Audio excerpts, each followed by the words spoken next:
Hello, this is Dr. Kamani. Hello, everyone. This is Dr. Kamani, licensed clinical psychologist. Thank you for joining today for Manifesting Healing Monday. Welcome to my channel, Lifting As We Climb Consulting, Wellness Services, where we focus on supporting healing individually and collectively. I see a lot of you joining in now. And our guest right now, bear with me. Hello. Hey, I'm trying to get my face together. Girl, you already together. You know that. You don't need to do anything Can you see extra. my whole face? Because I feel like you can't see my whole face. I can't see your chin too well. Okay, that's what I meant. Hold on. Let me try to get my life. Hold on. Let me see. Okay. It's not often I'm on. Oh, that's not going to work either, child. Okay, let me see. Okay, wait a minute. Okay, that's good. That's good. I'm going to have to hold it. Okay. That looks good, though. That looks good. So I was just announcing to the audience, thank you for joining. We have been in conversation talking about Black women healing from toxic work environments. And today I have a very special guest who is my sister friend, LaTanya Tolan. And I will have her introduce herself, and then we'll go right into the conversation. So, Miss Tolan. Hey, hi, everybody. Yes, red lip is popping, Lori. All right. I am LaTanya Tolan. I'm a licensed clinical social worker in California, and I am the founder and CEO of Soul Care for Black Clinicians, where we provide mental health therapy, wellness supports, coaching, consulting for other Black healing professionals. Awesome.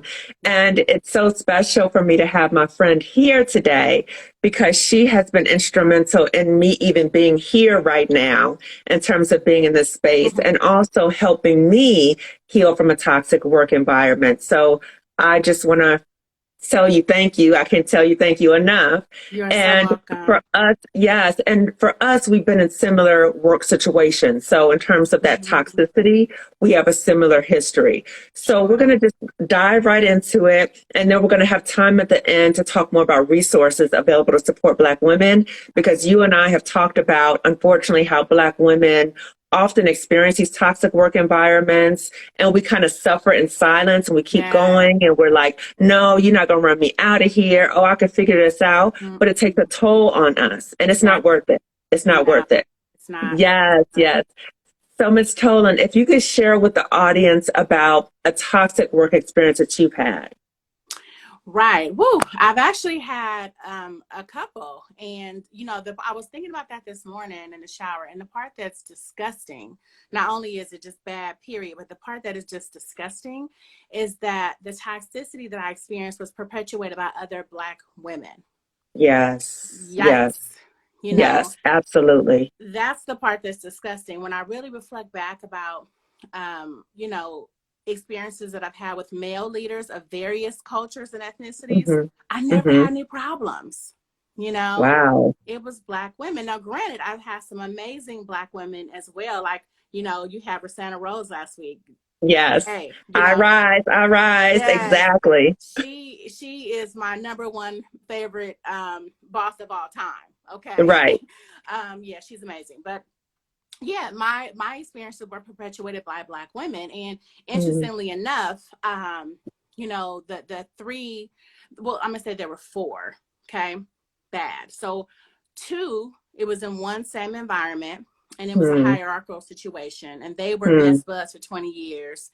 And it was just a jealousy thing. And it was so crazy because even some of my colleagues, like some of my Latino male colleagues, they would joke with me like, hey, your girl is jealous. Like, it was like that. It was yikes. Wow. It was really bad. And for those of you that know me, like Kamani, I'm not up for the BS. Okay. Right. So my thing is I've always advocated for other people for 20 years. I'm damn sure going to advocate for LaTanya. So, absolutely. Right. And so they definitely also did not appreciate that self-advocacy. And so then that made things worse, I had another situation and let me say this, as I said, jealousy, we know the underlying root of that really is fear and their own inadequacies. Right. and internalized oppression, right? So Oh, the sense yes. that, we got to compete and there can only be one Yes. or few of us and all Yes. that issues with skin color and hair texture, all of Girl, that garbage. all of that. Yes. Oh, it's Yes. funny you brought that up, skin color, hair texture, because back then I had my little long curls and it was just always something, you know? Uh-huh. Um, Uh-huh. so then I had another situation with another boss where another Black woman, and she was very, very insecure in herself. Hmm. And again, I kept the difference in this situation was when I checked her and told her about herself, she took it like a G because she knew she was out of pocket.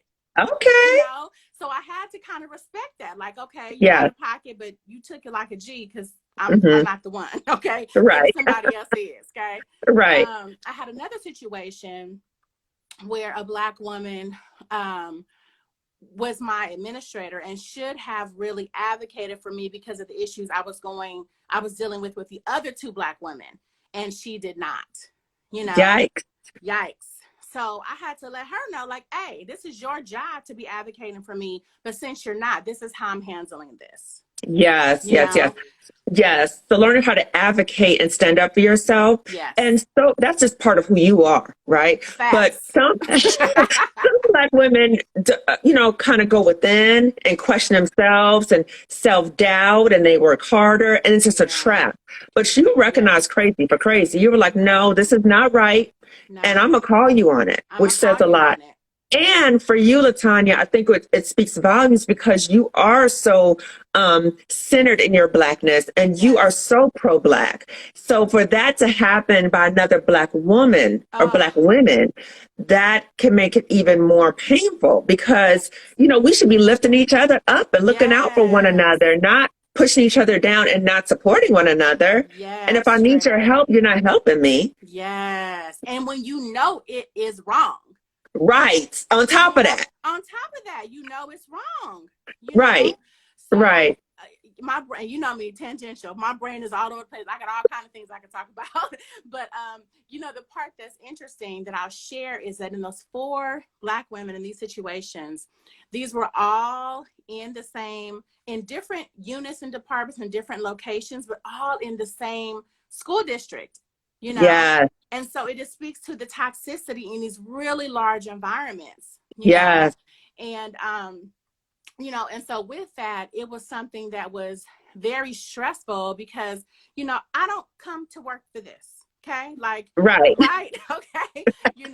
Well, as a mental health professional, I'm providing services to clients, but I don't come to work for my colleague to be my client. Y'all not paying me for that. Okay. You know, Right. so that Right. was a whole nother level of stress. And because Yes. I don't have a problem advocating for myself, that Hmm. was something, but still, I don't come to work for that either, Exactly. you And know, you come to work for the for kids. the babies. Yes. Right. And so it's Yes. like, wait a minute, I come here to serve the Yes. kids, and I thought we were all here to serve the kids, Mm-hmm. but you tripping about some other, which takes away Yes. from me being able to do my job. Yes. So the hardest part a lot of times in these systems, these toxic systems, is number one, they feed on and they support one another, and nobody's held accountable. So then they go Nobody's held rampant, accountable. Mm-hmm. right? Then the Mm-hmm. other part is you're thinking, well, I'm here for the kids. Aren't you there for the kids? Because they say that, but their Mm-hmm. behavior is not consistent with that. No. And then you spend an unnecessary amount of time trying to And deal with the energy. adults. And energy. Right. And there's It stuff. takes away from me dealing with my babies, Yes. Yes. and so it speaks to like not only the insecurities that they have had, but then Hmm. also because I'm clear about who I am. Okay. Yes, you are. I am a daughter of the king. I am the Lord's favorites. Okay. So I'm not even tripping. I told once the supervisor that I said took it like a G. She was trying to tell me one time, oh, with funding cuts, like I'm trying to help save your job. I said, check this out. Okay, that's exactly what I said. God has me. So if you wanted to fire me, if the superintendent wanted to fire me, guess what? Nobody can because God has to allow it. And if he does, Yes. I'm on my way to somewhere bigger and better. I'm not tripping over this Okay. girl. This is not my Right. first or last rodeo. Okay, girl. Exactly. Exactly. And what's so sad is that when they act like this, it's revealing their own misery, and they're not even aware of it. See it. Absolutely. And you're thinking, man, like, you must be miserable to be treating anybody like this, and particularly you. And you know, I told you this too. So I remember one day you sent me a text, and it was like, I know that God did not bring me here to keep me here, something like that. Yes. And then you had all these crying emojis. Yes. And when I saw that, I was like, whoa, because number one, you are one of the most positive people I know, right? And most confident. I always say you should bottle that up and give to somebody. Ain't nobody has all this. I can't give this away. But just to think that that had gotten you to that level. And I was just outraged because I said, if somebody could treat you like this, somebody as positive as you are, that is very disturbing and shows you how toxic that system is. Yes. And, you know, I think the other part, too, that always bothers me, and you can validate what I'm about to say because you know me. Like, the thing about me, I'm going to always be okay. I don't really need nobody to stand up for me. I got this, been doing it all my life. I'm good, right? But the part that I think infuriates me is that there are not people that are able to advocate for themselves. So how horrific are you treating these people that don't stand up for themselves? Yes, now, indeed. It's disgusting to me, right? Yes. So that, and how many people has it been before me and even after me that has happened? Right. Because people don't change. They don't navigate these systems well when they find out what is happening. They just kind of brush it over and move on. Or the person might even move to another school. You know, it's all of that kind of foolishness. Like, you know, it's just. And just the hypocrisy, right? Because when you think about at the schools, they talk about being respectful to everybody and kind. And the adults are beating down other adults. Yes. Like, how is that kind? Bullies. You know? Girl. Exactly. And with the 2 women, where I was at the school with the 2 women, I actually went through the Department of Human Relations and filed a grievance because I'm like, this is ridiculous. Like, I'm not here for any of this. You know? And so they eventually like backed off, and finally that supervisor finally kind of stood up for me because I had told her, like, hey, I'm consulting an attorney, and because you're my supervisor and you're not doing your job, you're going to have something to answer to as well. Once I said that and she had a light bulb, then all of a sudden she was helpful Hannah. You know what I'm saying? I mean, so helpful Hannah. You know what I'm saying? But it's like, yikes. And so when you look at though, and then, you know, as a clinician, we have different lenses, right? So I was able to look at, you know, the 3 of those women, 3 out of the 4, their own insecurities and because I am so secure in who I am and what I do and what I bring, that was a challenge for you. That ain't my problem, you know? Exactly. The other woman, she doesn't advocate for herself. She even told me one time, well, this happens here at the district. I said, not with me. That ain't got nothing to do with me. No, I don't know what you heard, but I'm not the one. So, and you know, because I think the other part about me, I could meet you 2 minutes ago and an outsider looking in when I know. That's just my personality. Yes, I'm very absolutely open, very loving. You know, like, so I know I don't reek the deservings of that. You know what I'm saying? Right. So, no, not having it. Well, I just want to say I was so thankful to when you were able to promote. And what's so funny is that you elevated, right? So they were trying to hold you down and you're like, no, you're not going to hold me. Now I got pushed down, right? But what? Still I rise. Still I rise. And you rose even higher. I rose. What was so funny about that, just to the point of how God always has you, you know, because when I had that situation with the 2 women, you know, that were together at the same place, one of them tried to write me up and she wasn't even my boss. And so my boss didn't even like check her about that. I wish Rosanna was still my boss at that time, but she had long since retired. Okay, because Rosanna. In fact, Rosanna's on right now, girl. Oh, hey, Rosanna. Yes. Okay. Rosanna would have got her together. Okay. Right. But yeah, so it's just crazy how these things happen. So when the person tried to write me up, let me tell you, that was, I know exactly when all this happened. So back up when you talked about how I sent you that text. So March of 2017, this is how I know it. This is how real it was. Because you got something happen yesterday. Hell, I may not remember that. Okay. I know that. Yes, you do. So March 2017, I remember I was at my desk in my office at work, and I just started to pray, and I was like, God, I know that you did not send your only son here to die for my sins for me to be this miserable. Tell me what you want me to do, and I promise I'll do it. You know? Yes. And so out of that came several instructions, which I have followed, right? But what else was interesting was that was March. And so so the new school year, new fiscal is July. So that July is when I got promoted to be an administrator. Okay. Right. So as someone was trying to write me up, you ain't even my damn boss. Okay. Right. The Lord promoted me to be an administrator in a whole different situation. Whole different department, whole different manager. And that's when I went to the other Black woman who still was a fool, but she took it like a G when I let her know I'm gonna have that over here. You know? Right. These were all a part of the steps. Like I was sharing with someone yesterday, sometimes in my experience, right? God will allow us to go through things because not only we need to grow, but we need to be able to support other people, and we need to be able to gain whatever we need from that to go to the next level, right? Absolutely. I've gone many levels since 2017. Yes, you have. You know? Yes, you have. And you've led the way for so many like me. Yes. So me seeing you on your path and your journey, and you encouraging me sometimes gently and sometimes not so gently. You encouraging me has really, I said what? It was in love. I know, and I feel it. I receive it. I receive it. So I'm wondering if you could tell the audience a little bit more in terms of what was it like? So when all that craziness was happening at those two places, with those two groups of bullies, I would say, right? So when those things were happening, what toll was it having on you? What toll did it take on you? Oh God, I was like really, really unhappy. You know, I was like low-key depressed. You know, I did not want to go to work, but I got this California mortgage up here that anybody else gonna pay for me. Okay.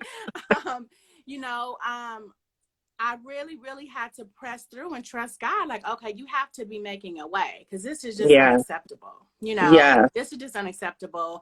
And, you know, it was I wouldn't say it challenged my faith, but I will say it made me say, okay, God, like for real, like how long? How long? For real? You know? Right. And it would just be ridiculous things that would happen that, you know, why are you laughing? Because it's crazy. I'm going back because I remember it. I remember it. And just to see like from there to now, in terms of how far you've come, it's tremendous, right? And in some ways, I remember one guest said that she actually wants to thank her tormentors because they gave her the energy and fuel to elevate. Right? Well, how about in the Bible it talks about your enemies will be your footstool. So hallelujah. Thank you, Jesus. You know, so that's to the point of what I just said about sometimes we have to go through things so God can take you to the next level. When you're on the footstool, what are you doing? You're going higher. So amen. Okay. Absolutely. So I thank you, you know, because thank you from afar. Like I don't want to be around you, but still thank you. Thank you. Look, thank you from a distance. Okay. Right. Yes. And so I'm also wondering, what was the point in those two situations that you realized this is it? I'm done. This is it. Oh, you know, honestly, I don't think I knew I was done, if that makes sense, because I always know God has a plan for me. And I know that God's plan in my life has always been what I have felt to be overly drawn out. You know what I'm saying? Like, I always ask him often, like, do you have me confused with another LaTanya? Because this is just too much going on. You know what I'm saying? You got a lot of people here, Lord. You know what I'm saying? Right. So I don't think I necessarily knew that it was I was done or whatever. I think that I just knew I didn't deserve it and I wasn't gonna put up with it. Yes. Whatever that So means. you knew your worth. You knew your worth. Hands down. Yes. Hands down. Yes. So you knew your worth. You were like, no, I deserve better. And you knew God had something better for you. Yes. It was just the waiting that was hard. The waiting is always hard. We're always waiting for something, right? Yes. And yes. So I don't think I knew I was done. I just knew that it wasn't going down. Okay. Okay. And also, what has been your healing journey? So from these situations, can you talk the audience through like what was your healing journey through this? Mm. You know, honestly, my healing journey was a lot of prayer, a lot of reflection. Hmm. Um, I think at that time I was kind of like in and out of therapy. I wasn't really in therapy consistently. Mm-hmm. Um, but that was a part of it. I think really just one thing that I do all the time is I often reflect back on things that God has done. And Hmm. then that is helpful to me because like he's Mm-hmm. the same God today. You know, Yes.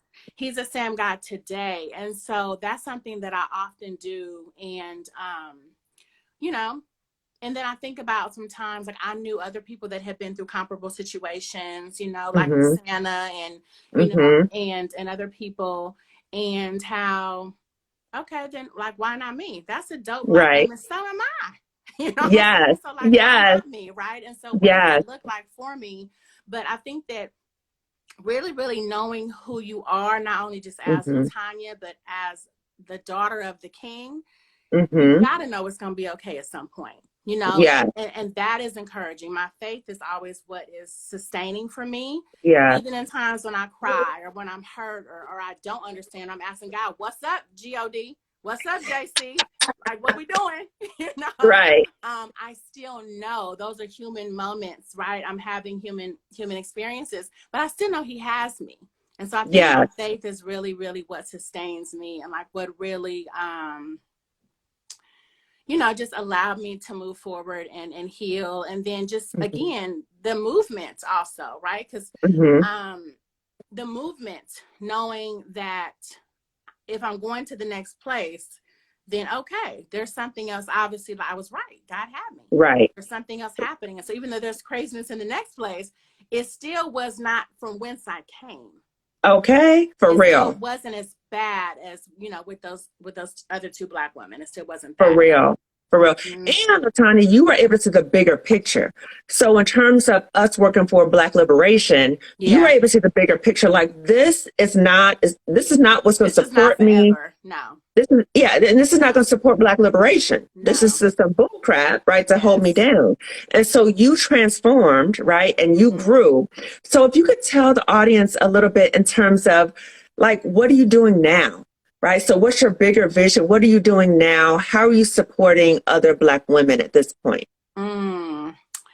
Ooh, you know, just in 2022, as we're reflecting back, talking about where I was in 2017, it seems like Mm-hmm. so long ago, but it really wasn't, you Right. know? Right. And so it speaks to, again, when you are trusting and following God, expediency really does occur, right? Yes. Yes. So, um, yeah. So what I'm doing now, again, providing mental health support, you know, and wellness and consulting, coaching to not just Black women, but also Black men, you know, that are also Black healing professionals. So I mainly serve, you know, other clinicians. I have doctors, I have nurses, I have EMTs, I have other coaches. Also my coaching practice, I have like coaches to be, you know, and so, yeah, really a part of what I'm doing is to promote people toward living out whatever their dream is. And prayerfully, they can navigate through like the lens that God has given me in terms of like my vision is really to love on and transform the Mm-hmm. trajectory of Black families and the Black community Yes. and Yeah. empower other Black entrepreneurs to do the very same thing, you know? Yes. And so, Absolutely. those are some things that I'm doing. You know, one big piece about soul care, you know, is what we do is we also infuse spirituality into our therapeutic practice. Hmm. So I'm always leading people back to their souls and who's the creator of Yes. the soul? God, Yes, right? yes. And So so, soul care is just essential. So you're able to hear the voice of God and you're able to center yourself yes, and truly know your worth and stand in your worth too. absolutely. And also not just hear the voice of God, but obey it. You Yes. know, so people talk about my intuition, my first mind, the universe, do you, boo, okay? But as soul care, okay, we follow Jesus Christo, okay? And so, yes, so in terms of how I get down, instead of my intuition or my first mind, no, all of that is the Holy Spirit that dwells within me. Yes. So when I Yes. hear that, I don't care if it's this big or it's this big, whenever I don't follow that, I always regret it, So just really, really being conscientious of trusting that internal stimuli that is God, it's that voice, Yes. listening to that, Yes. obeying, trusting, Yeah. even if it doesn't feel good, even if, Right. you're like, what are you saying to me? Like, for real? Like, no. I've told God no several times, and he had to remind me who he was, and I still ended up doing what he told me to do. Okay. Right. And I think also, hearing the voice of God, being obedient. I always remember you saying that to me. And that has stayed in my mind about when you hear God talking to you, pay attention and do what God is telling you to do. Yes. Okay. So that's the one thing. The other thing is having a support of sister friends. And I remember you, calling me out many times about situations, particularly in terms of toxic job situations, because your sister friends are able to see something in you many times that you can't see. Yes. And for you, and they see a different future for you. Absolutely. And want that, Yeah. And the other thing is, like, for people that are in my life, in my circle, I don't want what you want for you. I want what God wants for you, because you don't know nothing. Okay. We don't know nothing. He's the only person that knows every single piece of the pie. Yes. Every single piece. I was telling somebody, I think yesterday before, I was like, God is the only person that knew my ancestors 8 generations ago had to connect so I would be me today. True that. He's the True only that. person that knew that. So we don't know jack, and right. then for us clinicians, we're very logical and very strategic and thought out. All of that does not go with faith. And that's what I would tell you, Yes. And so to your point about me calling you out was that I've lost friendships because I've told people something God told me to tell them. And I'm good with that, because I'd rather you be mad at me than him. Okay.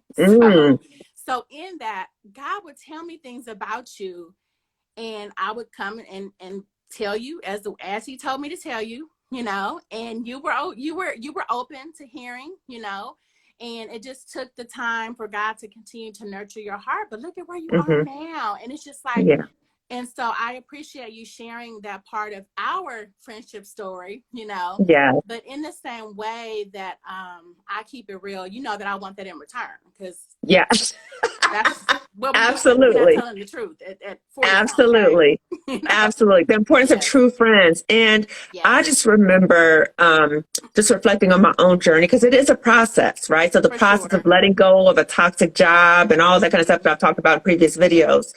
But I remember so clearly when you and Dawn, we were at dinner, and I was explaining to you about like all the things I'm doing to kind of prove my worth to people. Right. And even though I knew my worth, right. Yeah. And I'm like, I'll keep trying to prove to them. And you were like, come on, I need you to stop. Girl. I need you to stop. Yes. Okay. Yes. You don't need to prove nothing to them. They're not even worth it, right? They're not even at your level. So why are you trying to prove something to them who are not even at your level? And go someplace else. They don't deserve you. Yeah. And I always remember that. And you told me, you were like, I think you need to fast on this. And I was like, because I don't like to fast. I don't like to miss some food, right? But what I did, LaTanya, was that I did a toxic fast in terms of I didn't bring those toxic people in my house. Yes. So I wouldn't say certain people's names in my house. I wouldn't talk about job stuff in my house, because that was my sanctuary space. Absolutely. So I did fast, but I just didn't fast from food. Yeah. Okay. And fasting is not always food. Like, God will tell you, like he's told me several times, to fast from certain people, fast from social media. I love chocolate, like on an ungodly level sometimes. Fast from that, Don't buy nothing this week, because, Amazon popping every day.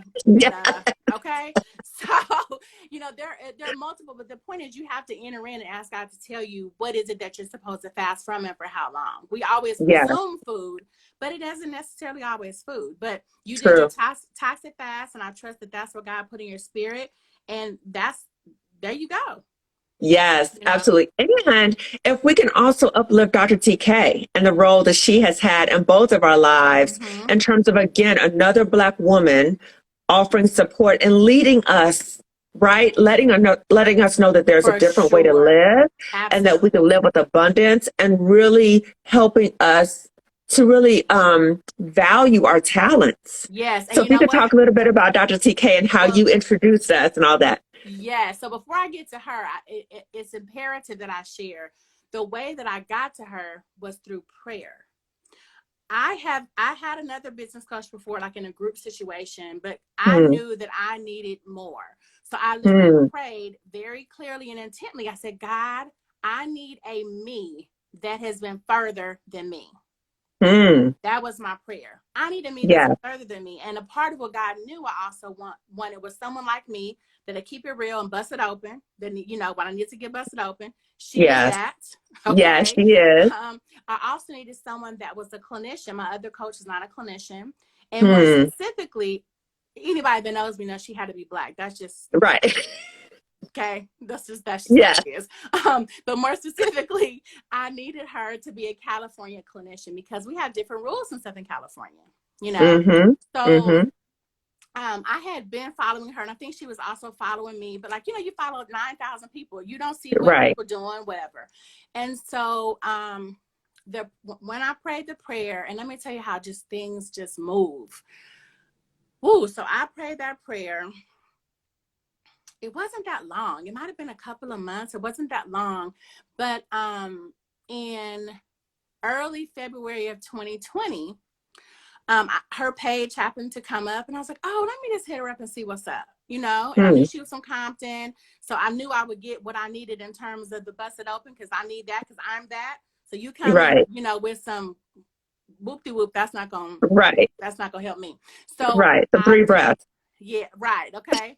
So I DM'd her. She got back to me. We had a phone consultation. I knew right away like it was a good fit. So she had a Valentine's Day special, and she had told me about her group program. And I said, listen, I've had my practice at this point for like 9 years. So I know how to get clients, but it's just always been a side hustle. But I really want to take this to the next level. Mm-hmm. And the group thing is not going to work for me. I need Hmm. one-on-one, you know. So I actually started with her in Elite. You know, where Wow. most people start in DTA, I started with her in Elite because I'm like, And that's I dope. know. That's a Dope Therapist Academy, Yes, DTA, DTA. and Elite Coaching. Yes. Yes. And so anyway, after my first, so the Valentine's Day special was like 2 one-on-ones. And so Mm-hmm. after the first one-on-one, I was like, okay, so how I sign up for a whole program? Because I Wow. just already knew, you know, Yes. we had that connection. It was a good fit. God already told me, this is who I sent. This is who you pray for, Mm-hmm. you know. Mm-hmm. And so, boom, did my second with her. And then I've been with her ever since. So 2020, 2021, and now it's 2022, and I'm still with her. And Yes. my business, and also a big chunk of this is my mindset has grown Yes. exponentially, you know. Absolutely. And so, you know, Kimani, you've even said before that prior to me introducing you to TK, I was like your business coach, you know. Yes, you were. And so I was like, but check it out. You need some more. And I think that I knew that the time was kind of coming where there was more that you needed, that not only I could Hmm. even give you, but also you needed to hear from somebody else, somebody that was really Hmm. already doing what we wanted to do. I still have my Yeah. side hustle, you know. Yes. Yes. So I connected you guys, and you signed up right away, and it's been great for you too. Like, look at both of us, Absolutely. you know. But TK is, Absolutely. yeah, she's the realest. She Yeah. you know, she definitely has like I said, a big part of leaving your job, you have to have the Mm-hmm. mindset, you know. And also Absolutely. God uses people. So I know for sure that he used her in my life because it was just too much. I was running my business. I was an administrator at the school district. My grandmama is knocking on 100 years old. I was running back and Mm. forth with her to appointment. It was just too many things going on. And Right. so I was talking to TK one day, and she says, what about if you went part-time? And I said, you Mm. know, I've never heard of that, especially because I'm the only person in the whole district that does my job. So I don't think that that's going to be an option, but I'm going to reach out and see. So I called the union. The union guy said he never heard of it either, but that he would advocate for me, because at this point now we're in the middle of COVID. Okay. And side note, let me come back, put a pin right there. Okay. So prior to COVID, for like 4 or 5 months, I prayed diligently and I asked God to let me be able to stay at home and get my full check. And I was going to work on my brain, my body, and my business. Okay. And so then came Corona, this era, right? And so God heard my prayers. Obviously, I didn't want it to happen like that, but right. He heard my prayers, and I was able to stay at home and do all these things. But that was a part of, again, just an example of how we can pray for something and we'll see God's hand move, even though it's not the way that we want. I would have never wanted all this craziness to happen. Right. I still know on a spiritual level, God heard me. Right? Yes. So, okay, so I'm gonna come back to the pen. So now we're in the middle of COVID. And so I had actually talked to my administrator, who probably is my second favorite administrator after Rosanna. And he is a Croatian dude that is the dopest. And I even told him, you're my second favorite boss that I've ever had. Okay. Wow. Yeah. So again, no problems with men. Okay. So anyway, I told him, I said, hey, I really need to like maybe go part-time. And mind you, for like 5 or 6, maybe 5 years before that, I already had FMLA, Family Medical Leave Act, for grandmommy. So I was always out here, there, whatever. So he already knew what was up with her. You know me, I'm very transparent. So so he said, well, I never heard of that, but like, let me inquire about it, So I said, okay. And so then in a couple of days, as I'm waiting for him to get back to me, I was really convicted. God really convicted me and was like, why are you playing, girl? This ain't no part-time. It's time for you just to go. It's time for you to go. And so by the time he got back to me, I was feeling that conviction and like really still praying about like, what's the timing? Like, what's up, And so, again, I was the only person in the whole district that did my job. And I really, really like love my boss. So like, I wanted to make sure that I got everything in line before I even told him I was leaving. So like I put together this amazing packet that outlined all of my responsibilities, who the contacts were, what I did, what budget lines, like all these different things to give to him, because I knew I was going to be leaving, And so, but again, the importance of seeking God, because in my head, my logic and my all-knowingness, right? So I think not.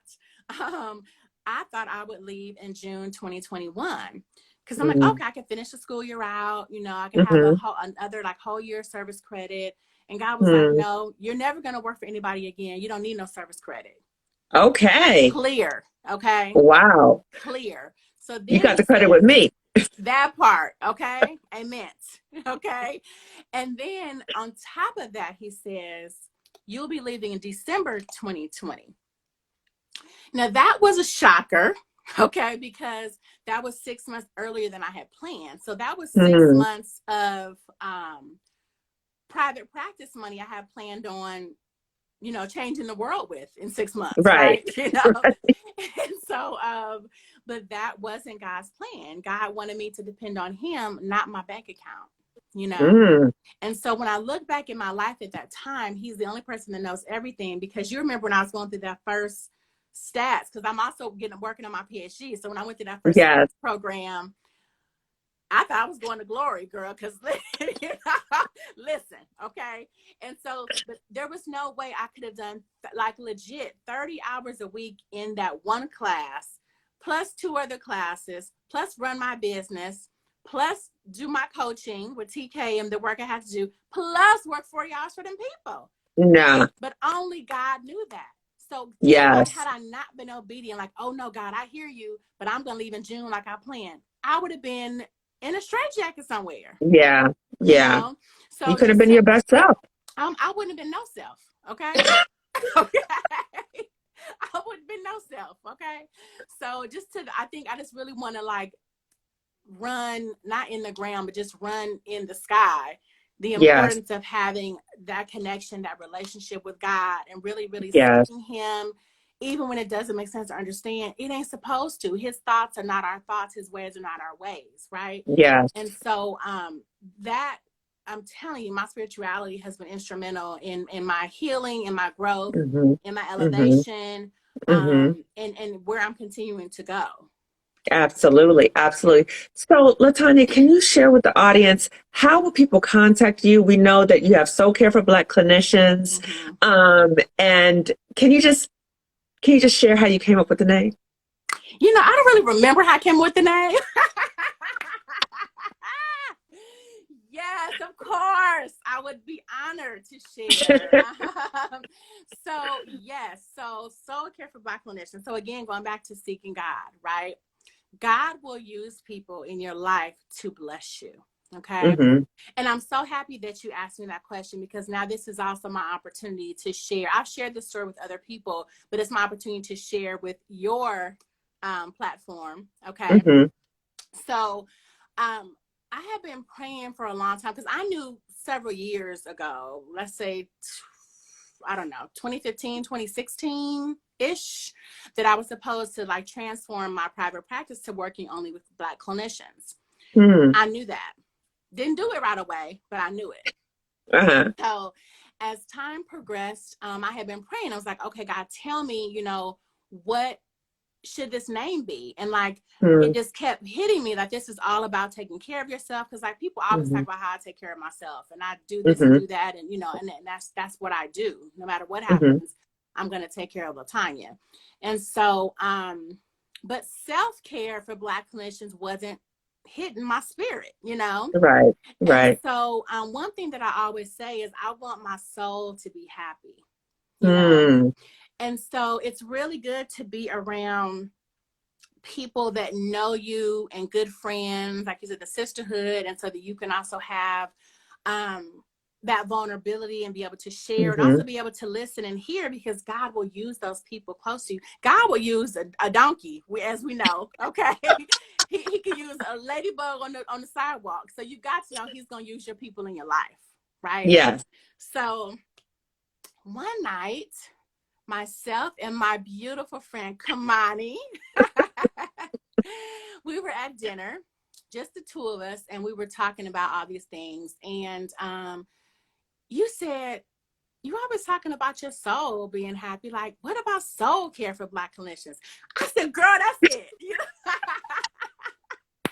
So that's where the name came from. So thank you. You know, you're also a blessing to me in so many ways, as you already know, but that's specifically in that's how the name came about. And it was just so befitting, because I always talk about my soul being happy. And when I really, really did like a lot of readings, even prior to us connecting, about what the soul is and how we do soul care and all these, it was just very befitting, because that was something God had put in my heart, but I couldn't connect. It wasn't for me to connect that. It was for God to use at that time. you. Yeah. Yes. It was for God to use you. And so, oh God, that is how the name came about. And it is definitely God used you for that, because I can't even think of anything else my business name would be. You know, Me either. right? Me either.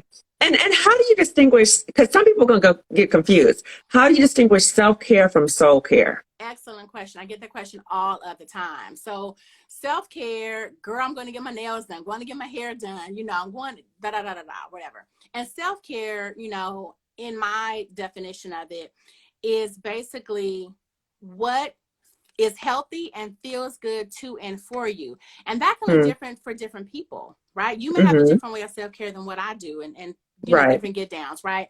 But soul care is really, really listening intently to your spirit and obeying that, you know? So if your spirit is saying, leave your job in December instead of June, if your spirit is saying, you know what, I know you typically go up here and make a right, but today you didn't make that left. Make that left. You know, we don't always know everything, right? If your spirit is saying so-and-so's on your heart to call, you better call. You know, just really, really listening intently to your spirit, trusting that and obeying it. That's the difference. Yes. There is. And so that's beautiful. Yes. So that's my definition of soul care, you know, which is all that matters to me. Okay.